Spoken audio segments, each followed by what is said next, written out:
এই যে ধর্ম বিশ্বাসের কথাটা আমরা বললাম এখানে, সেটা হয়তো বা পৃথিবীর বিভিন্ন জায়গাতে বিভিন্ন ভাবেই শুরু হয়েছে, কিন্তু এই বিশ্বাসটা আমাদের পূর্বপুরুষদের জন্য খুবই দরকারি ছিল। এবং দরকারি ছিল কি কারণে? আমাদের যে এই মস্তিষ্ক আছে, এই মস্তিষ্ক আপনার অনিশ্চয়তা পছন্দ করে না। কারণ আমরা যখনই কোনো ব্যাপারে অনিশ্চিত হয়ে যাই, তখন এই মস্তিষ্কের জন্য আমাদের এই বডিটাকে চালানো অনেক বেশি কঠিন হয়ে যায়। এবং আপনি যদি আনসার্টেনিটি বা অনিশ্চয়তা অনেক লম্বা সময় ধরে চলতে থাকে, আমরা অসুস্থ হয়ে পড়ি। কিন্তু এই যে ধর্মবিশ্বাস এবং এই বিশ্বাসের ভিতর দিয়ে একটা নিয়মতান্ত্রিকতা আমাদের শরীরকে এবং আমাদের আশেপাশে যা মানুষজন আছে সবার ভিতরে এক ধরনের নিয়মতান্ত্রিকতা প্রদান করে, যার কারণে এটা ব্যক্তিগত লেভেলে এবং মনে করেন গ্রুপ লেভেলে অনেক ধরনের সুবিধা প্রদান করতো। আরেকটা জিনিস ছিল যে আমরা যে জন্য জিনিসকে ব্যাখ্যা করতে পারতাম না, সেটা ব্যাখ্যা করতে না পারলে উপরওয়ালা জানে, ব্যাখ্যা হয়ে গেল। এই ধরনের ব্যাখ্যা আমরা তৈরি করতে পারছিলাম। অনিশ্চয়তা বা আমাদের উপরে যে স্ট্রেস, সেটা কমাচ্ছিল। আরেকটা জিনিস হলো যে এই যে মনে করেন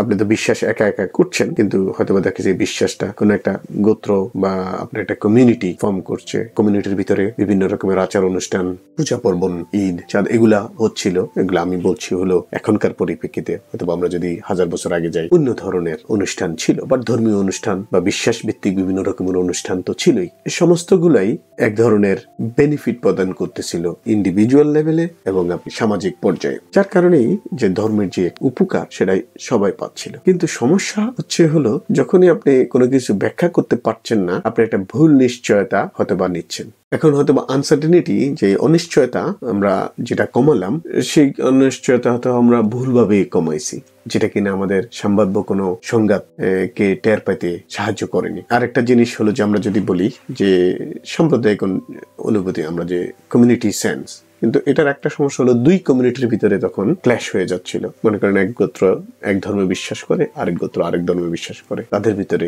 গন্ডগোল হচ্ছিল। আচার অনুষ্ঠান ভালো, কিন্তু কথা হয়েছে যে অনেক ক্ষেত্রেই যে এসব আচার অনুষ্ঠানকে রিজিড ভাবে মানুষ ধরে থাকতো, নতুন মনে করেন জ্ঞান তৈরি হইলো, সেই জ্ঞানের পরিপ্রেক্ষিতে যে সামনে আগে যাওয়া, সেটাকে নিতে মানুষ রাজি হচ্ছিল না। আবার অনেক সময় দেখা যায় যে ধর্মীয় যেসব আচার আচরণ আছে, সেগুলোকে জোর করে চাপায় দেওয়া হচ্ছিল কারো কারোর উপরে, যেটা কিনা কারোর জন্য মানসিক চাপ হচ্ছিল। তো এই ধরনের সমস্যাগুলা হচ্ছিল বা এখনো হচ্ছে বিভিন্ন জায়গায়।